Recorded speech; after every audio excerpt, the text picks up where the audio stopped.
الحمدللہ رب العالمین والصلاة والسلام علی اشرف الانبیاء والمرسلین وعلی آلہ الطیبین الطاہرین وعلی آلہ وصحبہ ومن تبعہم بإحسان الی یوم الدین، اما بعد۔ محترم سامعین و ناظرین، السلام علیکم ورحمۃ اللہ وبرکاتہ۔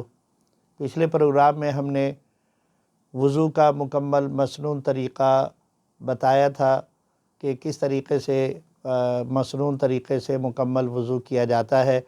آج کے اس پروگرام میں ہم وضو کے فرائض، وضو کی سنتیں، وضو کے مستحبات، وضو کے مکروہات اور وہ چیزیں جن سے وضو ٹوٹتا ہے اس کا بیان کریں گے۔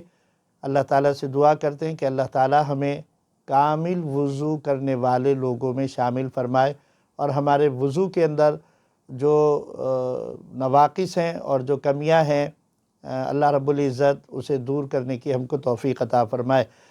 ظاہر ہے کہ جب تک کہ وضو کامل نہیں ہوگا تو عبادت بھی کامل تصور نہیں ہوگی، اس لیے بہت اہم ہے یہ کہ ہمارے وضو جو ہیں وہ درست ہو اور ہم صحیح طریقے سے وضو کرنا سیکھ لیں۔ وضو کے 4 فرض ہیں۔ پہلا فرض منہ کا دھونا ہے، چہرے کا دھونا، اس طریقے سے کہ پیشانی کے بالوں سے لے کے ٹھوڑی کے نیچے تک طول کے اندر یعنی لمبائی میں ایک کان کی لو سے دوسرے کان کی لو تک اس پورے چہرے کا دھونا، یہ پہلا فرض ہے۔ دوسرا فرض دونوں ہاتھوں کا کوہنیوں سمیت دھونا۔ تیسرا فرض چوتھائی سر کا مسح کرنا، اور چوتھا فرض دونوں پاؤں کا ٹخنوں سمیت دھونا۔ یہ 4 وضو کے فرائض ہیں۔ جو شخص کم از کم ان 4 فرائض کو ادا کرتا ہے شرعی اصطلاح میں اس کا وضو ہو جائے گا، لیکن یہ کامل وضو نہیں کہلائے گا۔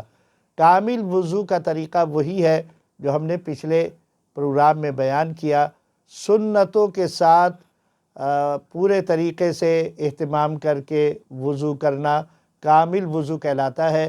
اور ہمیں مختلف جگہوں کے اوپر مختلف عبادتوں سے پہلے یہ لفظ ملتا ہے کہ جو شخص کامل وضو کر کے مسجد کی طرف آیا، یا جس شخص نے کامل وضو کے ساتھ یہ عمل کیا، یعنی کامل وضو سے مراد یہ ہے کہ جو طریقہ نبی کریم صلی اللہ علیہ وآلہ وسلم کا ہے اس طریقے سے وضو کیا جائے اور وضو کے تمام ارکان کو صحیح طریقے سے اطمینان کے ساتھ ادا کیا جائے، وہی کامل وضو کہلائے گا۔ تو یہ 4 فرض ہو گئے۔ وضو کے اندر 13 سنتیں ہیں۔ نمبر 1 نیت کرنا۔ دل کے ارادے کا نام نیت ہے۔ نیت کرنے کے لیے کوئی خاص الفاظ اور کوئی خاص طریقہ نہیں ہے، آپ بس دل کے اندر ارادہ کریں، نماز کے لیے، قرآن پاک کی تلاوت کے لیے، احرام باندھنے کے لیے، طواف بیت اللہ کے لیے، تسبیح و تحلیل کے لیے، یا میں پاک و صاف رہنے کے لیے قرب الہی حاصل کرنے کی نیت سے وضو کر رہا ہوں۔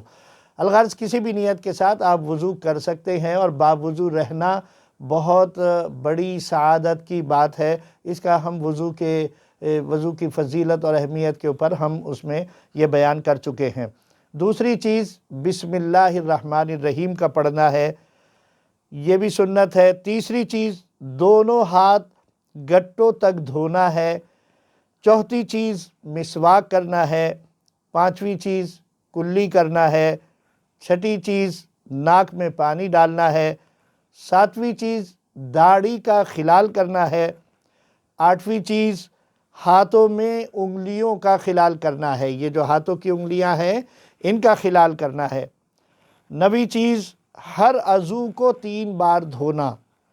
10ویں چیز ایک بار تمام سر کا مسح کرنا، یعنی فرض کے اندر چوتھائی سر کا تھا، سنت کے اندر پورے سر کا مسح کرنا، یعنی ہاتھ تر کر کے جس ترتیب سے ہم نے آپ کو بتایا تھا اس طریقے سے پورے سر کا مسح کرنا، یہ وضو کی 10ویں سنت ہے۔ 11ویں سنت دونوں کانوں کا مسح کرنا، اور 12ویں سنت ترتیب سے وضو کرنا۔ یہ نہیں کہ ہم نے پہلے کلی کر لی بعد میں ہاتھ دھو رہے ہیں، یا پہلے ہم نے منہ دھو لیا اس کے بعد پھر ہم کلی کر رہے ہیں ناک میں، جو ترتیب وضع کی گئی ہے، پہلے گھٹوں سمیت ہاتھ دھونا ہے، پھر کلی کرنا ہے، پھر ناک میں پانی ڈالنا ہے، پھر چہرے کو دھونا ہے، پھر اس کے بعد کونیوں سمیت ہاتھ کا دھونا ہے، پھر سر کا مسح کرنا ہے، پھر ٹخنوں سمیت پاؤں کا دھونا ہے۔ تو اس ترتیب کو قائم رکھنا بھی سنت ہے۔ اور 13ویں سنت جو ہے وہ پے در پے وضو کرنا ہے۔ پے در پے سے مراد یہ کہ ایسا نہیں ہے کہ ہاتھ دھو لیے اس کے بعد پھر ادھر ادھر ہو گئے، پھر آ کر کے سوچا کہ ہاتھ تو دھو لیے تھے اب کلی سے شروع کر دیں، یا کلی اور ناک میں پانی ڈال لیا، دروازہ کسی نے کھٹکھٹایا، دروازہ کھولنے کے لیے چلے گئے، واپس آئے کہ ہم نے ناک میں پانی تک ڈال لیا تھا اب آگے شروع ہو گئے۔ اس میں خیال یہ رکھنا ہے کہ ایک عضو کے خشک ہونے سے پہلے دوسرے عضو کو دھونا اور متصل یعنی پے در پے وضو کرنا، یہ وضو کی سنتوں کے اندر شامل ہے۔ وضو کے جو مستحبات ہیں 5 چیزیں اس میں مستحب بیان کی گئی ہیں۔ پہلی چیز، وہ اعضاء وضو کے جو جوڑی ہیں یعنی دو ہیں، ان میں سے پہلے دائیں طرف سے شروع کرنا، یہ وضو کا مستحب ہے۔ گردن کا مسح کرنا مستحب ہے۔ نمبر 3، وضو کے کام خود کرنا، یعنی وضو خود کرنا، اگر کوئی لوٹے سے بھی کر رہا ہے، وضو کے لیے پہلے لوٹے استعمال ہوتے تھے، اپنے ایک ہاتھ سے لوٹے کا استعمال کرے تو لوٹے کا یا وضو کے لیے جتنے بھی امور ہیں، پٹری رکھنا ہے، بیٹھنا ہے، پانی بھر کے لانا ہے، برتن میں پانی لینا ہے، برتن سے پانی لینا ہے، وضو کے لیے رومال کا استعمال ہے، یا جو بھی جتنے بھی وضو سے متعلق کام ہیں ان سب کو خود کرنا، یہ بھی ایک مستحب ہے، یعنی دوسرے سے مدد نہ لی جائے، سمپل الفاظ میں۔ چوتھا مستحب، قبلے کی طرف رخ کر کے بیٹھنا ہے، اگر میسر ہے تو قبلہ رخ ہو کر ہی وضو کرنا چاہیے۔ اور 5واں مستحب یہ ہے کہ پاک و صاف جگہ اور اونچی جگہ پر بیٹھ کر وضو کرے، تاکہ ایسا نہ ہو کہ پانی کے چھینٹے نیچے زمین پر پڑنے کے بعد دوبارہ اس کے اوپر آ کر پڑ رہے ہوں یا اس کے کپڑوں کے اوپر پڑ رہے ہوں۔ تو اونچی جگہ بیٹھ کر وضو کرے اور پانی کے چھینٹوں سے اپنے آپ کو محفوظ رکھے۔ یہ 5 وضو کے مستحبات ہیں۔ فرائض ہم نے بیان کر دیے، سنتیں بیان کر دیں، مستحبات بیان کر دیے۔ اب وضو کے کچھ باتیں فقہائے کرام نے وضو کے آداب سے متعلق بھی بیان کی ہیں، ان کا بھی بیان کیا جانا میں سمجھتا ہوں کہ ضروری ہے، اور اس کا علم ہونا ہر مسلمان کے اوپر لازم ہے۔ جو آداب بیان کیے گئے ہیں وہ نہ وضو کی سنتوں میں شامل ہیں، نہ وضو کے مستحبات میں شامل ہیں، نہ وضو کے فرائض میں شامل ہیں، لیکن بہرحال ان کا وضو سے تعلق ہے اور ان آداب کا خیال رکھنا جو ہے وہ بھی ضروری ہے۔ نمبر 1، نماز کا وقت ہونے والا ہے تو نماز کے وقت سے پہلے وضو کرنا، اعضاء کو دھوتے وقت ان پر گیلا ہاتھ پھیرنا، یعنی اس احتیاط کی غرض سے کہ کوئی جگہ بال برابر خشک نہ رہے، ایک مرتبہ پھیر لی لیکن پانی بہانا اپنی جگہ پر وضو کی سنتوں کے اندر سے ہے، اور بغیر پانی بہائے اگر صرف مسے سے کام چلایا تو وضو ناقص ہوگا۔ انگوٹھی یا چھلے کو ہلا لینا کہ اس کے نیچے کی جگہ خشک نہ رہے۔ کسی قسم کی گفتگو سے بچنا، یعنی دنیا کی کوئی باتیں نہ کرنا۔ زور سے منہ کے اوپر یا ہاتھ کے اوپر پانی نہ مارنا۔ دوران وضو یہ دعا پڑھنا، یہ ایک جیسے میں نے کہا یہ مستحب بھی نہیں ہے، لیکن اگر کوئی یاد کر لے اور پڑھ لے تو انشاءاللہ اللہ کی طرف سے اس کو اس کا اجر بھی حاصل ہوگا اور اس کی برکات بھی حاصل ہوں گی۔ وہ دعا یہ ہے، اللہم اغفر لی ذنبی ووسع لی فی داری وبارک لی فی رزقی۔ یہ دعا اگر کوئی پڑھ لیتا ہے تو یہ وضو کے آداب میں سے ہے، دوران وضو اس دعا کو پڑھ لینا چاہیے، اللہم اغفر لی ذنبی ووسع لی فی داری وبارک لی فی رزقی۔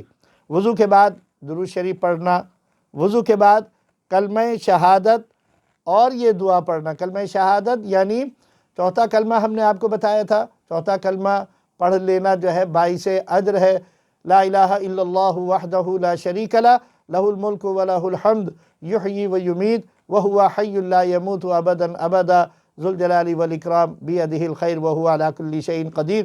یہ کامل چوتھا کلمہ ہے، لیکن اختصار کے ساتھ اگر کوئی صرف اتنا بھی پڑھ لے تو کافی ہے۔ لا الہ الا اللہ وحدہ لا شریک لہ لہ الملک و لہ الحمد وہو علی کل شیء قدیر، اتنا بھی پڑھ لینا یہ بھی کافی ہے۔ اور اس کے بعد پھر وضو کی دعا، اللہم اجعلنی من التوابین واجعلنی من المتطہرین، یہ بھی پڑھ لینی چاہیے۔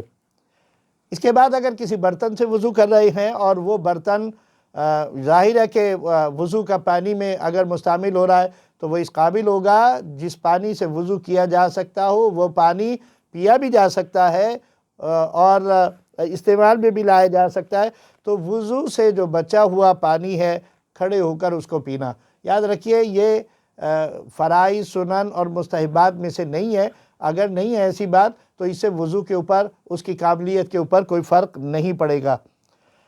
اس کے بعد پھر وضو کے بعد 2 رکعت نماز تحیۃ الوضو پڑھنا، یہ بعض فقہا کے نزدیک سنت کے زمرے میں ہے۔ نبی کریم صلی اللہ علیہ وآلہ وسلم وضو کے بعد 2 رکعت تحیۃ الوضو ادا فرماتے تھے، اور بیجا نہیں ہوگا کہ یہاں میں واقعہ معراج میں جو ایک واقعہ ہمیں مختلف کتب کے اندر ملتا ہے، صحت کے حوالے سے اس کے اوپر مختلف باتیں ضرور ہیں، لیکن فضیلت کے اعتبار سے اگر اس کو بتایا جائے اور اس سے کسی کے اندر ذوق و شوق پیدا ہو جائے کہ وہ 2 رکعت تحیۃ الوضو پڑھنے کا بھی عادی ہو جائے تو انشاءاللہ العزیز اجر سے خالی نہیں ہوگا۔ وہ کچھ اس طریقے سے ہے کہ نبی کریم صلی اللہ علیہ وآلہ وسلم جب معراج پہ تشریف لے گئے، ابھی آپ جنت کا مشاہدہ فرما رہے تھے تو کسی کے چلنے کی، کھڑاؤں جو لکڑی کی پہلے چپل ہوا کرتی تھی، کھڑاؤں کے چلنے کی آواز آئی، لیکن کوئی شخص نظر نہیں آیا چلنے والا، تو نبی کریم صلی اللہ علیہ وآلہ وسلم نے حضرت جبریل امین سے پوچھا، ہے جبریل یہ کس کے چلنے کی آواز ہے؟ تو حضرت جبریل امین علیہ السلام نے فرمایا، یا رسول اللہ صلی اللہ علیہ وسلم، زمین پر آپ کے غلام بلال حبشی چلتے ہیں، ان کے چلنے کی آواز، جنت کے اندر فرشتے ان کے چلنے کی آواز، ان کے پاؤں کے چلنے کی آواز سنتے ہیں، جوتوں کی آواز کو سنتے ہیں۔ تو نبی کریم صلی اللہ علیہ وسلم مسرور ہوئے، جب واپس آئے تو آپ نے حضرت بلال حبشی سے پوچھا، اے بلال تمہارا کون سا ایسا عمل ہے کہ جس کی وجہ سے میں نے تمہارے چلنے کی آواز جنت کے اندر سنی ہے؟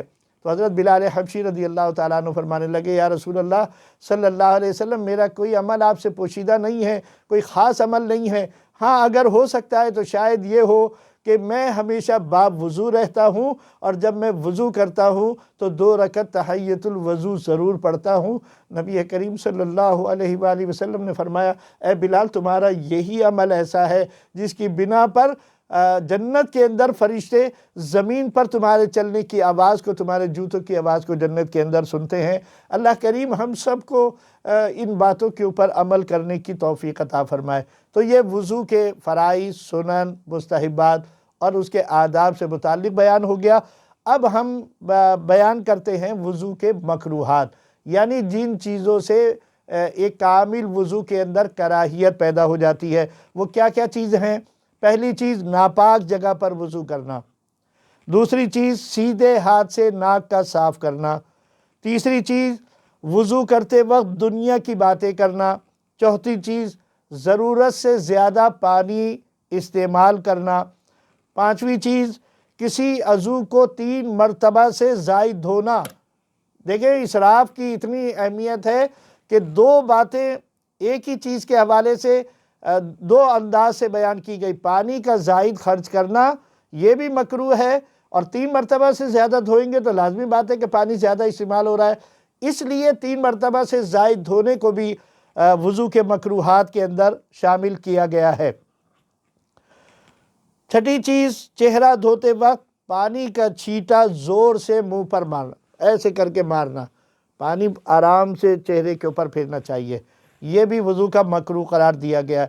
7ویں چیز چہرہ دھوتے وقت منہ اور آنکھوں کا بہت زور سے بند کرنا، یہ بھی وضو کے مکروہات میں سے ہے۔ اور 8ویں چیز سنت کے خلاف وضو کرنا، یعنی مسنون طریقے سے ہٹ کر وضو کرنا، یہ بھی وضو کو مکروہ بنا دیتا ہے۔ تو یہ وضو کے مکروہات تھے، ان سے بچنے کی ضرورت ہے، احتیاط کی ضرورت ہے۔ تو سننے والوں سے گزارش کروں گا کہ مکروہات کے اوپر خاص طور سے زور دیجیے گا اور کوشش کیجیے گا کہ وضو جب آپ کریں تو یہ ان کراہیتوں سے خالی ہو۔ اب ان باتوں کا بیان ہے جو وضو کو ناقص بناتے ہیں، یا جو یہ ایک طہارت حکمی ہے، چھوٹی طہارت جو وضو کے ذریعے ہمیں حاصل ہوتی ہے، یہ کیسے ختم ہوتی ہے یا کب ٹوٹ جاتی ہے، یہ ان چیزوں کا بیان نواقص وضو کہلاتا ہے۔ تو ان نواقص وضو میں سب سے پہلی چیز بول و براز یعنی پیشاب اور رفع حاجت کرنا، یا ان دونوں راستوں سے پیشاب اور فضلے کے علاوہ کسی اور چیز کا نکلنا۔ مثال کے طور پر کسی کو قطرے کی شکایت ہے، اس نے پیشاب کر لیا، احتیاط نہیں کری، فوراً کھڑا ہو گیا اور پھر وضو کر لیا، اور پھر اس کے بعد اس کے پیشاب کے مقام سے جو ہے وہ کئی قطرے جو ہے وہ خارج ہو گئے، تو یہ جو ہے یہ یا اسی طریقے سے وضو سے تھا اور کوئی وزندار چیز اٹھائی، اس کی وجہ سے پیشاب تو نہیں آیا لیکن کچھ مادہ خارج ہوا، اسی طریقے سے کوئی منی کا نکلنا یا اس سے پہلے جو لیزدار مادہ نکلتا ہے، یہ اس طرح کی چیزوں کا نکلنا، اسی طریقے سے فضلے کے مقام سے یعنی دبر سے جو فضلہ ہے، اس کے علاوہ بواسیر کا خدا نخواستہ کسی کو مرض ہو گیا، اس کی وجہ سے کسی اور چیز کا خارج ہونا جسم سے، یہ نواقص وضو میں سب سے پہلا اور سب سے بڑا وضو توڑنے والا عمل ہے۔ دوسری چیز ریح خارج ہونا۔ ریح کا مقام اصل میں دبر کا مقام ہے۔ جب ریح چاہے آواز کے ساتھ خارج ہو یا بغیر آواز کے خارج ہو، یہ وضو کو ناقص کر دیتا ہے یا ہمارے وضو کو توڑ دیتا ہے۔ بدن کے کسی بھی مقام سے خون یا پیپ کا نکل کر بہہ جانا، اتنا یعنی مثال کے طور پر کسی نے اپنی شوگر ٹیسٹ کرائی ہے، اس نے پن ماری، پن مار کر خون نکلا، صرف اتنا نکلا کہ وہ پن کے اندر گیا، یا اتنی بوند کی شکل نہ بن سکی کہ اگر ہاتھ کو ایسا کرتا تو وہ بہہ کر اپنی جگہ چھوڑ دے، اگر اتنا نکل گیا کہ وہ بہہ کر اپنی جگہ چھوڑ دے تو اس سے وضو جاتا رہتا ہے۔ اسی طریقے سے کوئی چوٹ لگی لیکن خراش آ گئی اور خون ظاہر ہو گیا لیکن اتنا نہیں ہے کہ وہ بہہ کر اور اپنے مقام کو چھوڑ دے، تو جب تک وہ اپنے مقام سے نہیں ہٹے گا اس وقت تک وہ وضو کو توڑنے والا نہیں بنے گا۔ سمپل سی سادی سی بات ہے کہ کسی بھی چیز کا پیپ ہو، خون ہو، اس کا کسی ایسے طریقے سے جس جگہ سے وہ نکلا اتنا نکل جانا کہ وہ یہ خیال کیا جائے کہ یہ بوند اتنی بن گئی ہے کہ اگر ہم اپنے ہاتھ کو یا جسم کو حرکت دیں تو یہ بہہ کر اپنی جگہ کو چھوڑ سکتی ہے، اتنی تعداد کے اندر ہے تو اس سے وضو جاتا رہتا ہے۔ منہ بھر کے قے کرنا، منہ بھر کے قے کرنے سے وضو ٹوٹ جاتا ہے۔ تھوڑی موٹی کوئی اگر تھوک آیا یا کوئی اور ایسی قید ہوئی لیکن منہ بھر کر نہیں ہے، معمولی سی تھوک کی طرح سے آئی، اس سے وضو نہیں جاتا، لیکن اگر منہ بھر کے قے ہو گئی تو اس سے ہمارا وضو ختم ہو جائے گا۔ لیٹ کر یا سہارا لگا کر سو جانا، اس سے بھی وضو ختم ہو جاتا ہے۔ سونے سے بغیر لیٹے اور بغیر ٹیک لگائے اگر کوئی نماز کے انتظار میں بیٹھا ہے یا جمعے کا دن ہے، امام صاحب خطبہ پڑھ رہے ہیں اور وہ بیٹھا ہوا ہے، اس کی آنکھ بند ہوئی اور اس کو اونگ آ گئی، بغیر سہارے کے ہے، کوئی سہارا نہیں ہے۔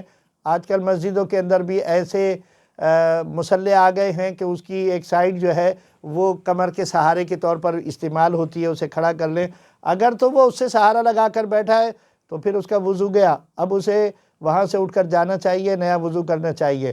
اسی طریقے سے کوئی انتظار میں تھا، بہت نیند کا غلبہ ہو رہا ہے، وہ ذرا سا کسی چیز سے ٹیک لگا کر بیٹھ گیا اور اس کی آنکھ لگ گئی، اس کا وضو ختم ہو گیا۔